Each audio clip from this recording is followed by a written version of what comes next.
Thank you guys so much for tuning into my presentation. So, as I'm sure you guys can tell from both the title on my slide and the title of this video, the topic of today's presentation is going to be on ammonia as an alternative jet fuel, and my name is Elsa Lagerblad.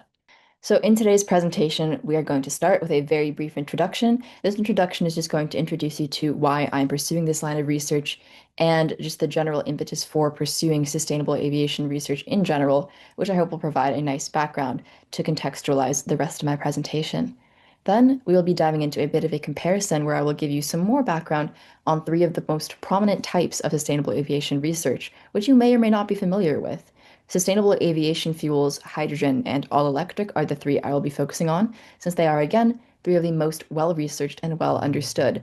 Ammonia, while being my topic of research, is less well understood and less well researched. So that is why I'm giving you these 3 points of comparison that I will later be using as a reference point while talking about ammonia. And of course, in my ammonia section, I'll be diving into the findings of my research, as well as the many different ways in which we can use ammonia. Finally, in my conclusion section, I will be going over all of my findings and summarizing it with some takeaways and points of future research to be pursued. So first, for my introduction, I want to give you all a context for just how harmful aviation in its current state is for the environment. So aviation currently contributes just around 2.5% of all global emissions, and this is projected to rise to 11% by 2045 unless we have major innovation. And that's because not only are we increasing our reliance on aviation, but it is not adapting as quickly to the green future as many other sectors are. As you will know if you have taken a flight recently, flights today still operate on largely gasoline and other technologies that have been around for a very long time, which release a lot of emissions. So while other sectors are adapting quickly, aviation is moving relatively slowly. However, we have seen some progress in aviation in terms of energy intensity, as the energy intensity of it has fallen 77% per passenger over the last 2 decades, which is a massive improvement and a testament to our design of aircraft and of engines. But the overall emissions have still risen by 30% just from 2013 to 2019 alone, again, due to rising demand. As the world gets more and more interconnected, we will need to rely more and more on aviation to keep us in that state of connection. And thus, we don't really see the use of aviation declining or plateauing. Instead, it will continue to grow for quite a while. And thus, we need to make even more dramatic reductions in energy intensity and in emissions if we want to see real cuts towards climate change. And finally, I want to start by defining what I mean by aviation emissions. Like when people think of carbon emissions, they mostly think of CO2, and that is a really big factor. CO2 is very important in terms of climate change. But I also want to mention that I am including CO or carbon monoxide, which is a byproduct of incomplete combustion and also is harmful for the environment, and NOx or NOx emissions, which are, while not being a carbon emission, harm human health, reduce crop yields, and intensify climate change through some secondary reactions it has when it reaches the atmosphere. So all of these emission types are included whenever I talk about emissions later in this presentation, as all of them are relevant to the future of our planet. And overall, the aviation industry has set a standard to cap emissions to 50% of what they were at in 2005 by 2050. And one of the ways that they're going to try to reach this is to find alternative jet fuels, which is exactly what I am investigating today. Now, first, for our first point of comparison, sustainable aviation fuels are one of the most widely investigated and also widely accepted forms of sustainable or alternative aviation fuels. So they are produced from waste fats, waste oils, fats, and other byproducts from fat production and things like that.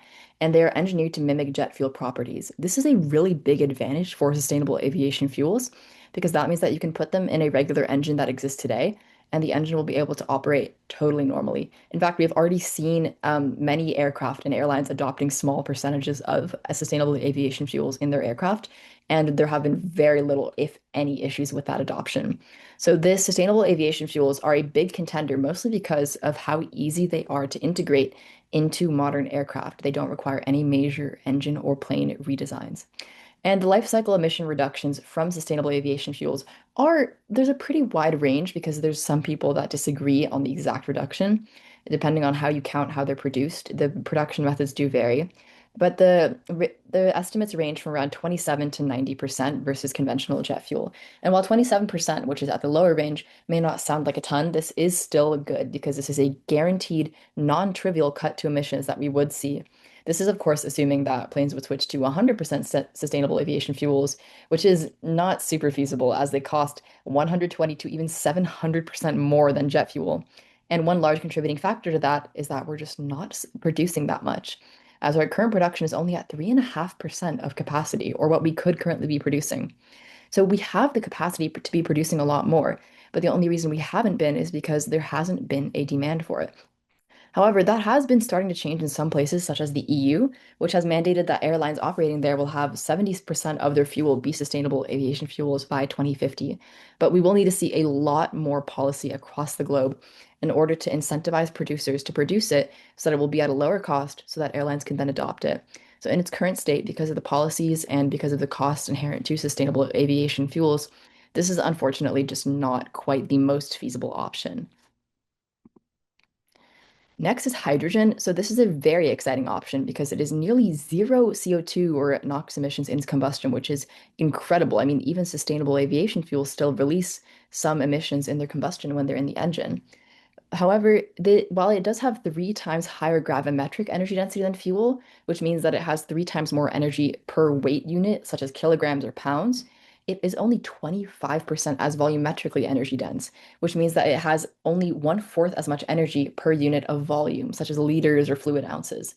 So this means that while it's not as heavy, it will require much larger storage tanks just to have the same amount of energy stored on an aircraft. Another major disadvantage of this is that the hydrogen production process is not very sustainable, as only 0.1% of hydrogen is produced in a sustainable way.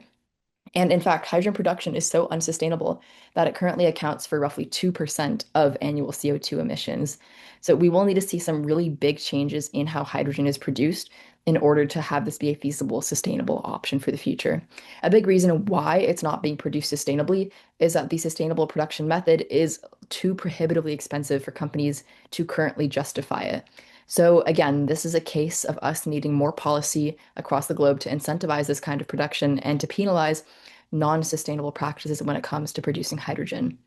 So yes, all in all, because of the unique storage requirements, it will need cryogenic high pressure tanks. Since it's really impractical to store as a gas, you will need to store it as a liquid in order for it to be even a sort of viable in terms of energy density, which you need to have it at very, very low temperature, at very, very high pressures. So this, you will need to redesign the entire aircraft pretty much just to make room for these incredibly advanced and bulky and heavy tanks just to store the fuel, as well as hydrogen itself can't actually burn in our conventional aircraft engines today.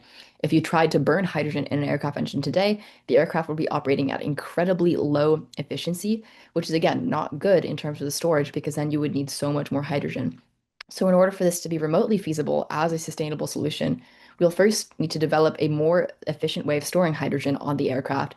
Then we'll need to redesign the aircraft to make room for the hydrogen and as well to have the engines compatible with the hydrogen. And second, and finally, we will also need to pass policy to ensure that hydrogen is produced in a sustainable way.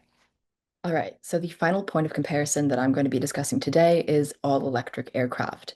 Now, this is probably what many of you thought of when you thought of sustainable aviation. It is a pretty obvious seeming option, as you know, we have electric cars that have largely replaced some forms of gas cars on the roads, and we have hybrid cars that are gaining even more traction today. And in fact, we have seen a potential of up to 93% lower emission for business carriers since there are like basically zero in-flight emissions associated with all electric aircraft. Any emissions that do come from this approach come from the production of the battery. This can come from the mining or the factories that produce the batteries, as batteries do, of course, require several rare earth minerals and metals that are hard to produce in a sustainable manner. However, 93% is still an incredible figure, and if achieved practically, this would be incredible in reducing aviation emissions.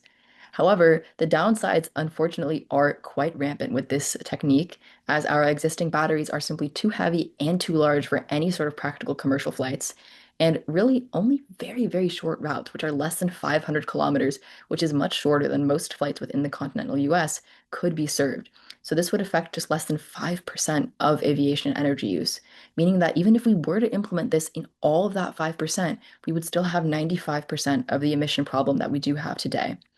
This means that this solution is not very practical in real terms in terms of emission reductions, as the best case scenario simply doesn't make that big of a dent. Another huge downside to this is that it would require a complete aircraft redesign, as current aircraft simply don't have the space on them for such large batteries, and they also aren't equipped to operate entirely on batteries. So, thus, in order to make this a realistic and feasible option, we would need to make batteries that are much lighter and much smaller, and then redesign our aircraft and make new ones that we can have on longer routes by having the lighter batteries and the smaller batteries. This is a big technological feat that we would need to accomplish, but it is possible, possibly within the next few decades. And finally, we come to the main topic of today's presentation, which is ammonia. So the first thing I want to talk about is the advantages of ammonia. Why are we even talking about this? So first, it boils at only -33 degrees Celsius, which might sound like a pretty low figure for boiling. For reference, water has a boiling point of 100 degrees Celsius, but actually, this is pretty high compared to hydrogen, which has a boiling temperature of as low as -253 degrees Celsius. That means that it is much easier to store since it will simply be a liquid at much higher temperatures. That means that it will require less investment into these heavy cryogenic tanks when compared to hydrogen. However, since conventional jet fuels are liquid at room temperature, this means that they are still somewhat more complex to store than conventional fuels, but still they're significantly simpler to store than hydrogen, which is what largely has spurred the research into ammonia as of late. Now, first, the most intuitive approach to using ammonia would be to use it on its own. The biggest issues with this are quite apparent as it has a very low flame speed, which means that when you ignite it, the flame spreads through it very, very slowly, and a very high ignition delay time, which means that once you try to ignite it, it takes a very long time to actually ignite. So this combination essentially makes it entirely incompatible for current engines. Again, like hydrogen, but in a different way, it would be incompatible with the engines, and thus it would run the risk of incomplete combustion. This incomplete combustion could actually even increase the amount of emissions that are produced because there would be byproducts left over. Thus, using ammonia on its own is not a very good solution. Another approach that has been considered is using it as a hydrogen carrier.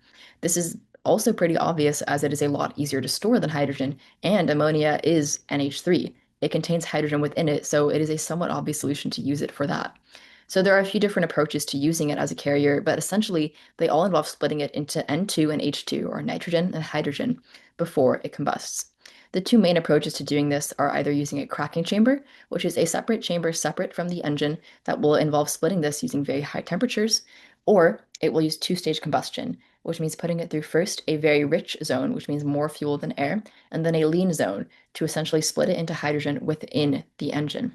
Both of these will require a full engine redesign as they are fundamentally different from how we use engines today, and thus they're rather inconvenient simply because of how inconvenient it would be to redesign every single engine currently in use.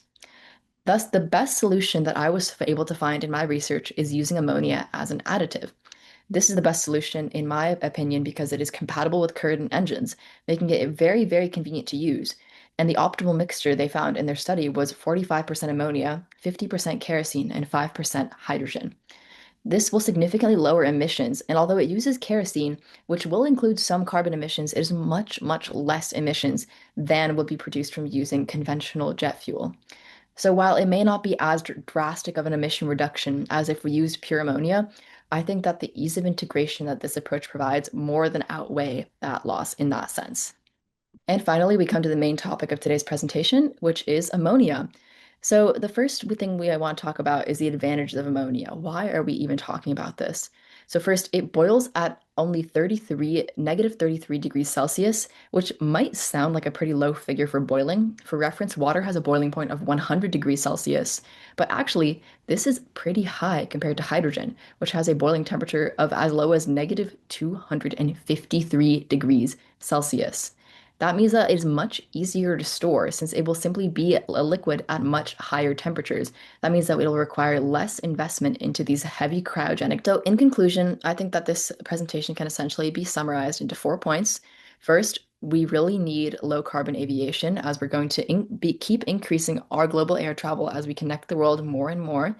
Second, we're facing many technological limitations for the fully electric, hydrogen, sustainable aviations, and even the pure ammonia approaches to using a sustainable aviation.